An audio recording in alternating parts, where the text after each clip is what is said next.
not my daughter. Get out before I do something I can't take back." My stepfather said that to me on January 6, 2012, standing in the doorway of the only home I'd ever known, while the wind chill in Brainerd, Minnesota was -14 degrees. I was 14 years old. I was wearing a hoodie, pajama pants, and one sock. I didn't even have both socks. He threw my sneakers at me and slammed the door so hard the porch light flickered. 15 years later, I got a phone call telling me he'd had a massive heart attack and was asking for me.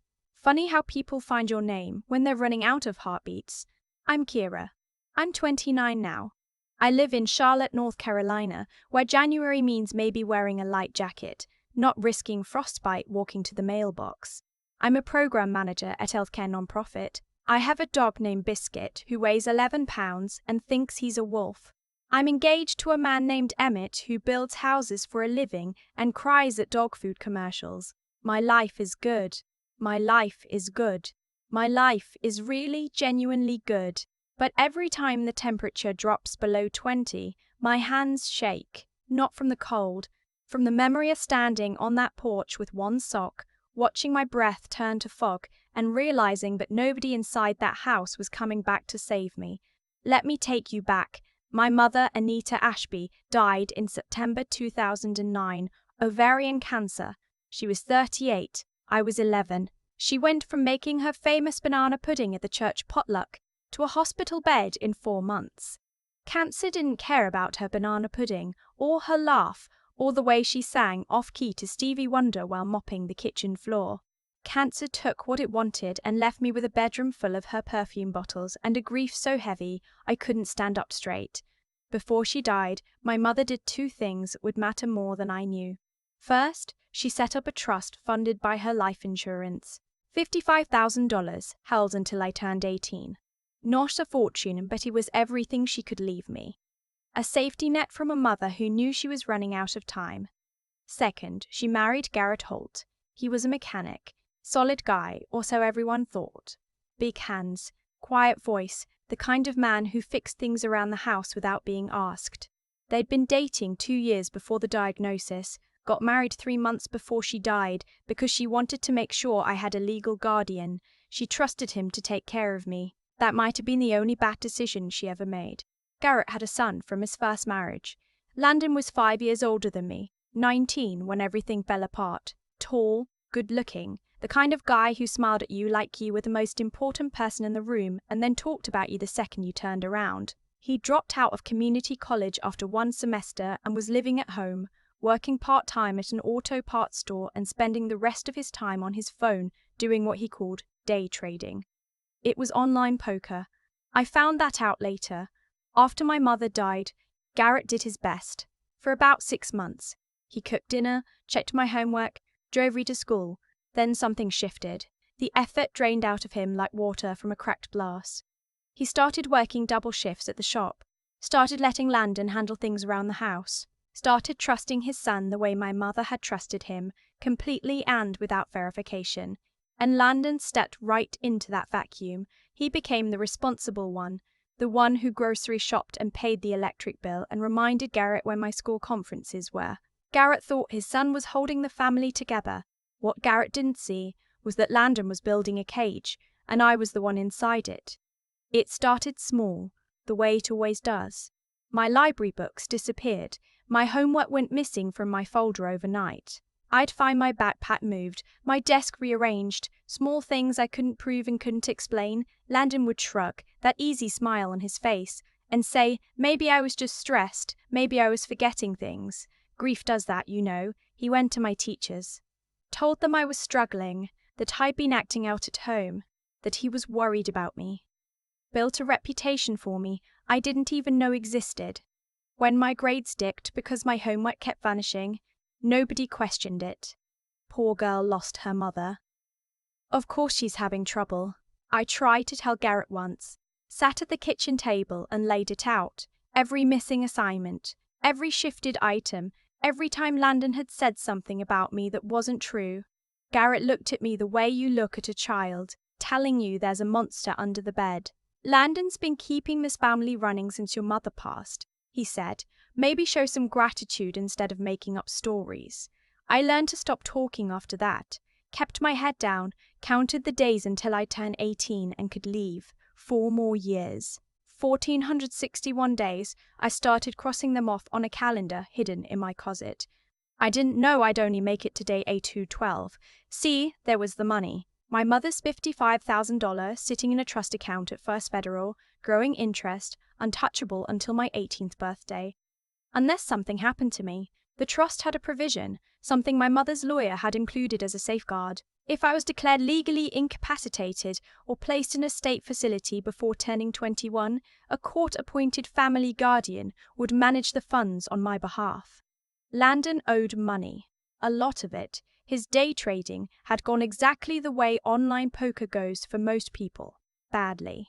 He'd borrowed from friends, maxed out 2 credit cards Garrett didn't know about, taken a cash advance from a payday lender at 23% interest.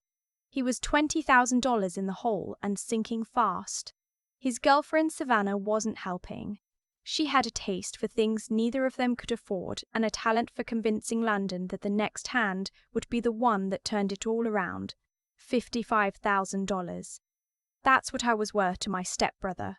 That's the number he put on my life. The week before January 6th, Landon started building his case. He went to Garrett's filing cabinet and pulled $200 in cash from the envelope where Garrett kept emergency money, took some prescription painkillers from the bathroom cabinet, left over from when Garrett had his wisdom teeth removed, bought a cheap prepaid phone at the Walgreens on Cedar Street, loaded it with fake text messages, texts that made it look like a 14-year-old girl was buying pills from a dealer named Rico. On the morning of January 6, while I was eating cereal and worrying about a science quiz, Landon went into my room. He was in there for less than 3 minutes, long enough to stuff cash into my sock drawer, pills into my pencil case, and a slip of paper with the burner phone number into my jacket pocket. Then he went to Garrett with tears in his eyes. I can picture it perfectly, even though I wasn't there. Landon standing in the kitchen, hands shaking, voice cracking. "Dad, I found something in Kiera's room. I didn't want to believe it. I'd been trying to help her, but I think she's been stealing from you and buying drugs. I'm scared for her. I don't know what to do. Academy Award performance." And Garrett, the man who fixed engines for a living, the man who could diagnose a transmission problem by sound alone, couldn't see through his own son's lies, even when they were standing right in front of him. I came home from school at 3:30 and walked into an ambush. Garrett was in the living room, face red, eyes hard. Landon stood behind him with that concerned expression, that practiced worry, that mask of a loving older brother who just couldn't keep this terrible secret anymore. Garrett didn't let me take off my backpack. He held up the cash, the pills, the phone number. Started screaming. Thief. Addict. Liar. Ungrateful little parasite living in his house and stealing from the man who took her in. I tried to explain. I tried to tell him I'd never seen those pills, never touched his money, didn't know what he was talking about. But he wasn't listening. He'd already held the trial and I wasn't invited. He grabbed my arm, pulled me to the front door, and pushed me out. January, in central Minnesota. The sun was already going down, the temperature was dropping toward -10 with wind chill, and I was in pajama pants because I'd changed out of my school clothes an hour before. I had one sock. One single sock on my left foot. My sneakers hit the porch a second later, thrown from inside. The door slammed. The lock clicked. I stood there for I don't know how long. Maybe 2 minutes. Maybe 10. Cold has a way of messing with time. I kept thinking the door would open. Kept thinking Garrett would realize what he'd done. A 14-year-old, pajama pants, one sock. -14, wind chill. The door didn't open. I put on my sneakers over my bare right foot and my socked left foot, and I started walking. The nearest gas station was 2.5 miles down Route 18. That was the only plan my frozen brain could produce. Get to the gas station. Ask someone for help. 2.5 miles. You can walk that in 40 minutes on a nice day. On a night when the air hurts your skin and your fingers stop bending after the first quarter mile, it might as well be 100. I made it 1.5 miles. The thing about extreme cold is that it lies to you. First it tells you you're freezing, and that part's honest. Then it tells you you're warming up, and that's the lie that kills people. Your body gives up trying to keep you warm, and suddenly the shivering stops and everything feels soft and slow, and you think, I'll just sit down for a second, just rest my eyes. I sat down next to a fence post on the side of Route 18. I remember thinking the snow looked comfortable, like a pillow. Like my mother's lap when I was small and she'd stroke my hair and hum Stevie Wonder songs. Then nothing. 2 hours after pushing me into the cold, Garrett's phone rang. I knew what happened next because the hospital staff told me later, piece by piece, like they were assembling a puzzle they wished they didn't have to look at. The caller was Officer Briggs with the Crow Wing County Sheriff's Department. There'd been an incident. A 14-year-old girl found unresponsive on Route 18 with early-stage hypothermia and frostbite on 3 toes. She was being transported to St. Joseph's Medical Center. Her name was Kiera Ashby, and Sir, Child Protective Services has been contacted. We need you to come to the hospital and explain why a minor was walking alone in sub-zero conditions without adequate clothing. Garrett's face went white. I know because Landon told the police later, in his statement, trying to minimize his own role. He said his father looked like he'd seen a ghost. Good. I hope that ghost had one sock and frozen toes. But here's the part that changed everything, the part that turned the worst night of my life into the beginning of my real one. The woman who found me wasn't a random driver. Her name was Celia Dunbar. She was 64 years old, retired after 32 years as a family court mediator in Hennepin County. She'd spent 3 decades sitting across from abusive parents, manipulative spouses, and terrified children. She'd heard every lie adults tell about kids, and she could smell one from a mile away. Celia was driving home from Wednesday evening Bible study at Grace Lutheran. Her headlights caught something by the fence line, a shape that shouldn't have been there. She pulled over, left her engine running for the heat, and found a 14-year-old girl in pajama pants turning blue. She had an emergency blanket in her trunk. 32 years of seeing the worst of what people do to children teaches you to keep supplies in your car. She wrapped me up and called 911 and held me until the ambulance came, and then she followed that ambulance to the hospital and sat in the waiting room for 4 hours until I woke up. When I opened my eyes, the first thing I saw was fluorescent lights. The second thing was a woman with silver-streaked braids and reading glasses, sitting in the chair next to my bed like she'd always been there. She handed me a cup of something warm. Hot chocolate from the vending machine, she said. It tastes like someone described chocolate to a robot, but it's warm. I laughed. It hurt my chest, and I laughed anyway because I hadn't heard anything funny in so long. There you are, she said. And she smiled at me, and it was the first time in years that someone looked at me like I was a person worth looking at.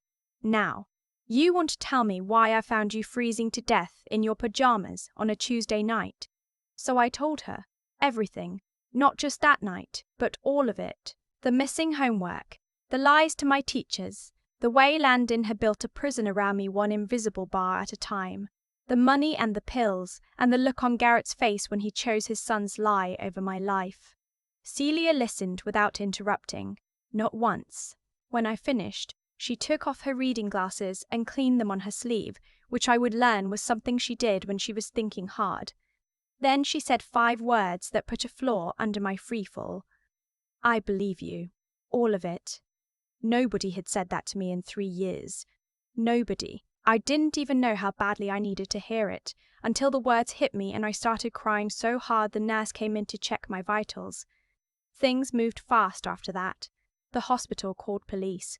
Police called CPS. A caseworker named Denise O'Cathal arrived within the hour, a no-nonsense woman with box braids and a legal pad who took notes like she was writing a dissertation. Officer Briggs called Garrett and told him to come to the hospital. And Celia, bless that woman, called my great-aunt Margot, my mother's aunt, the family firecracker. Margot Ashby Klein was 69 years old, lived in Duluth, and had exactly 0 tolerance for nonsense. She was a retired high school principal who'd spent 40 years managing teenagers, and she'd never met a problem she couldn't stare into submission. My mother had been close. She'd tried to stay in my life after Mom died, but Garrett had slowly cut off contact, making excuses, cancelling visits, until the calls just stopped. Celia had found Margot's number in my school emergency contacts. 1 phone call was all it took. Margot got in her car and drove 2 hours through a Minnesota January night, at speeds I'm pretty sure were illegal. She arrived at the hospital at 11 p.m., 5'0" in snow boots and a parka, looking like she was ready to fight God himself if God was between her and her grandniece. "Where is she?" First words out of her mouth. Not a question, a demand. She came into my room and put her hands on my face, warm, dry palms on my frozen cheeks, and said, "I'm here now. Nobody's going to hurt you again." And I believed her because Margot Ashby Klein did not make promises she couldn't keep. Garrett and Landon showed up around 11:30. They expected a scared girl ready to apologize and come home. Instead, they found a hospital room containing one retired court mediator, one CPS caseworker, one uniformed officer, one furious great-aunt, and me sitting up in bed wrapped in blankets, very much alive and very much done being silent. The dynamic shifted the moment they walked in. Landon tried his concerned brother act. We were so worried about her, she ran out before we could stop her. Denise Okafor looked up from her legal pad. She ran out. In one sock, in -14 wind chill, without a coat or a phone, and nobody went after her for 2 hours. Landon opened his mouth, closed it, opened it again. Margot stepped forward. She was a foot shorter than Garrett, but the room got smaller when she moved. "Garrett, I've known you for 8 years. My niece trusted you with the most precious thing she had, her daughter. And you threw that child into the cold because your 20-year-old son told you to, so you're going to sit down and be quiet while the adults figure out how to fix what you broke." Garrett sat down. By 1 in the morning, Denise Okafor had filed an emergency removal. By 2, a judge had granted temporary custody to Margot. By sunrise, I was in the passenger seat of Margot's old Subaru, heading to Duluth with the hospital blanket still around my shoulders and a McDonald's hash brown in my hand because Margot said no crisis was too big for breakfast. That drive was the first time I'd felt safe in 3 years. Margot didn't push me to talk. She put on a Stevie Wonder CD because she knew my mother loved Stevie Wonder, and she let me cry into my hash brown without saying a word.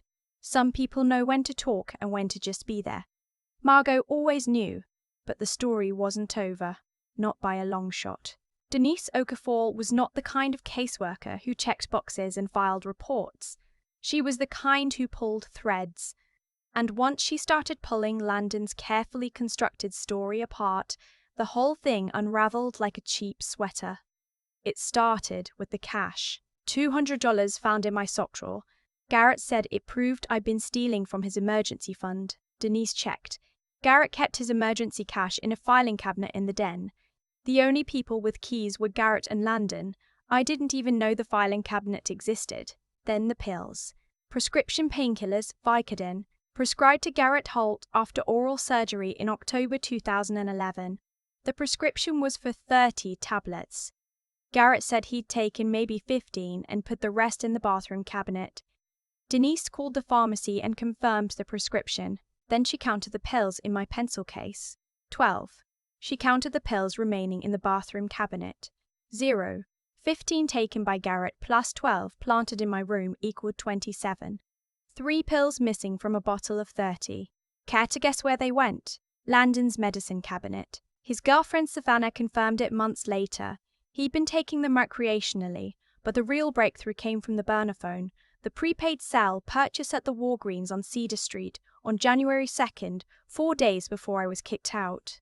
Denise requested the security footage. The buyer was a young man in a Vikings beanie and a green jacket, tall, Landon's build. His car was parked right outside the window, a silver Pontiac with a dented fender and a Star Wars bumper sticker that half the town had seen him driving.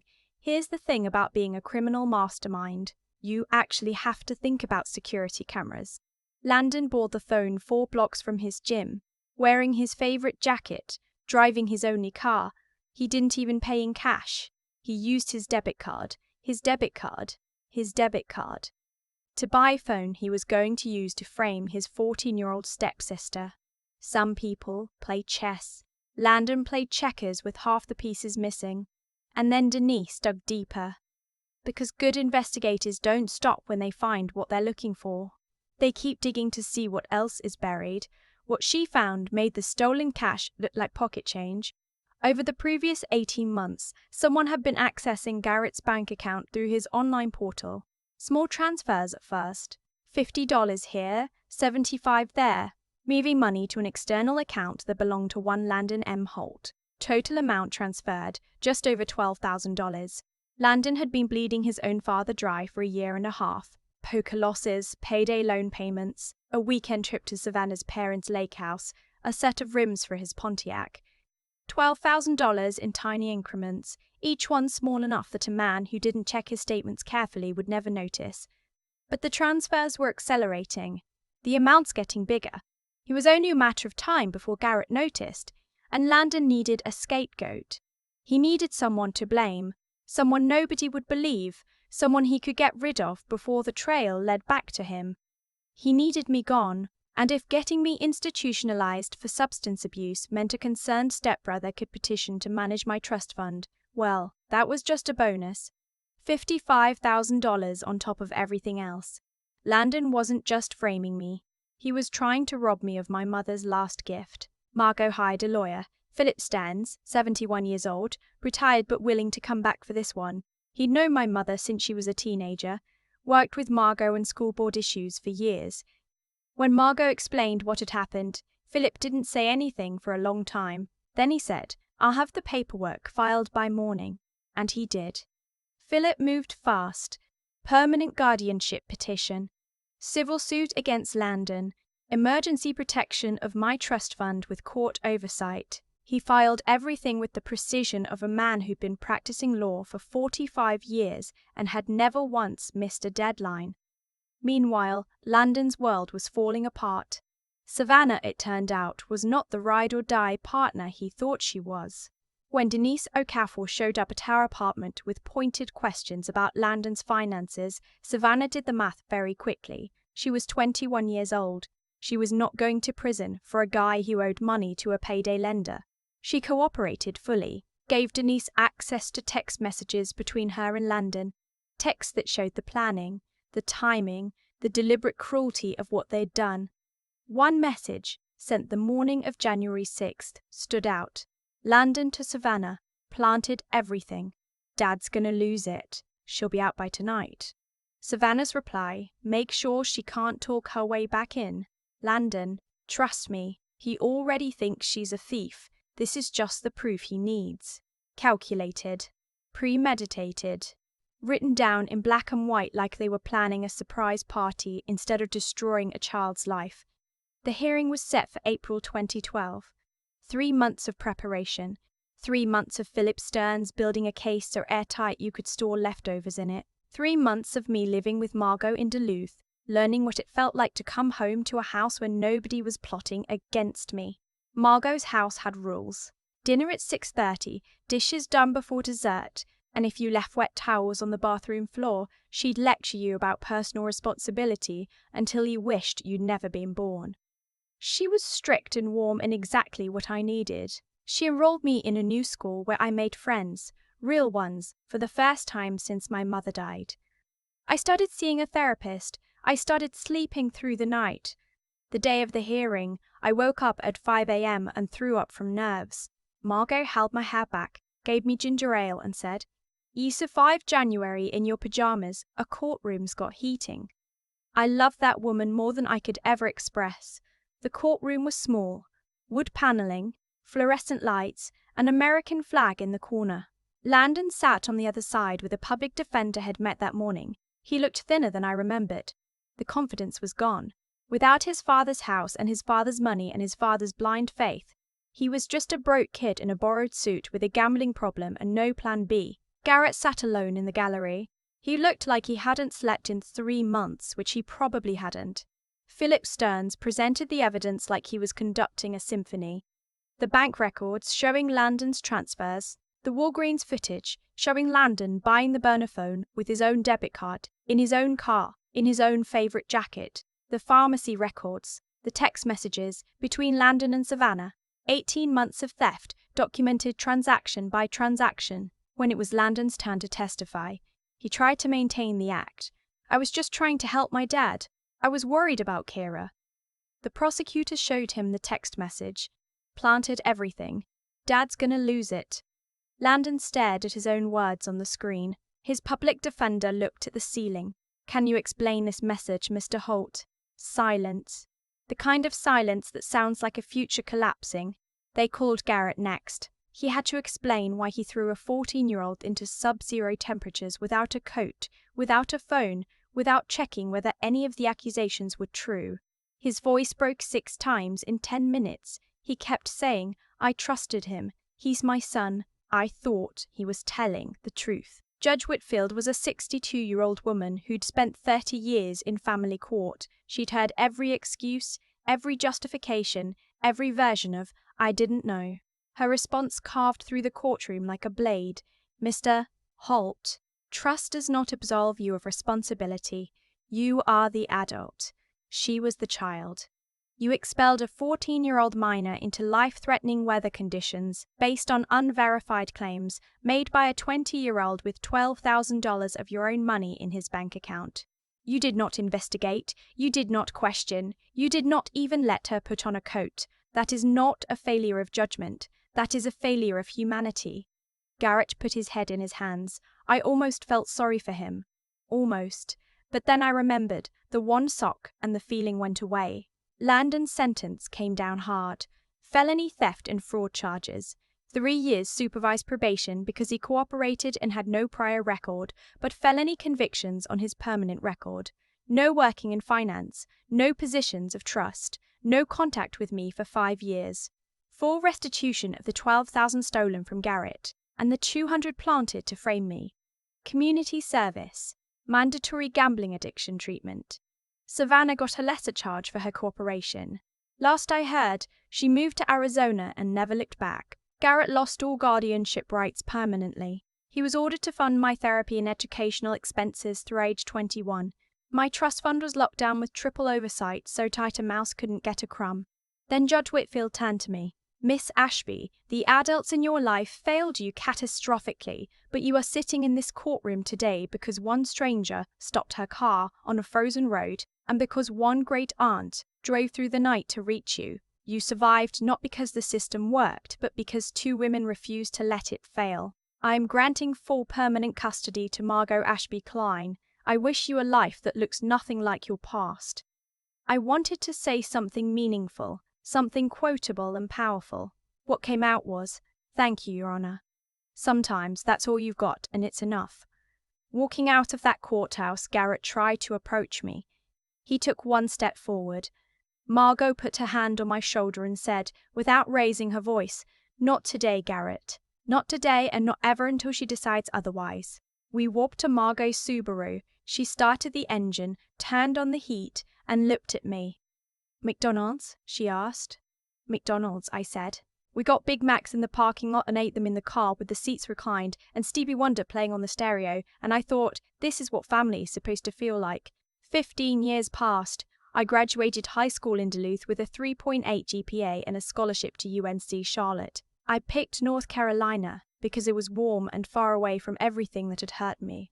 Margot drove me to the airport and cried exactly once, in the bathroom at the gate where she thought I couldn't hear her. I heard her. I cried too. College, internships, a career that I built with my own hands and my mother's trust fund, which I used for tuition and books and the security deposit on my first apartment.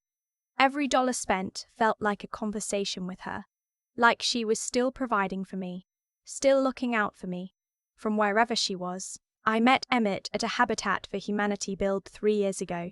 He handed me a hammer the wrong way and I told him he was going to hurt someone. He said, "I'm a contractor.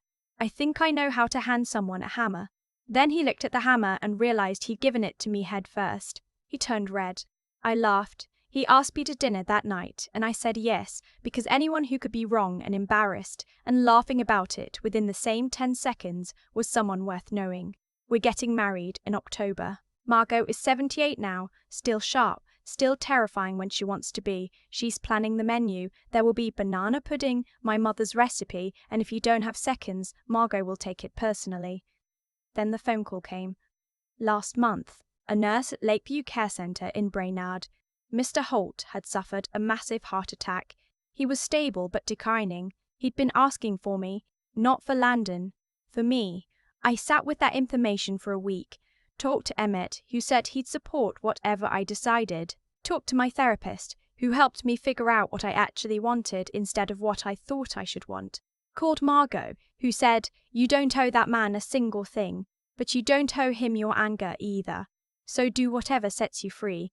I drove up on a Saturday, 5-hour drive from Charlotte to Brainerd. I hadn't been back since the hearing. Lakeview Care Centre was beige walls and linoleum floors and the particular quiet of a place where people go to wait. Garrett's room was at the end of a long hallway. Single bed, one window, a television showing a fishing show nobody was watching. He looked nothing like the man who'd thrown me out. He looked like what happens when guilt eats you from the inside for 15 years. 71 years old, but he could have been 90. Thin, grey, small in a way I'd never seen him. He cried when he saw me, couldn't speak for a long time. I stood by the door and let him find his voice. "Kiera," he said, "I'm so sorry, I'm so sorry, I'm so sorry." He said it over and over, stumbling, circling back. He said he'd been blind, stupid, cruel. He said he'd replayed that January night in his head every single day for 15 years. Every time the wind blew. Every time the temperature dropped. Every time he saw a young girl walking alone on a street. I let him finish.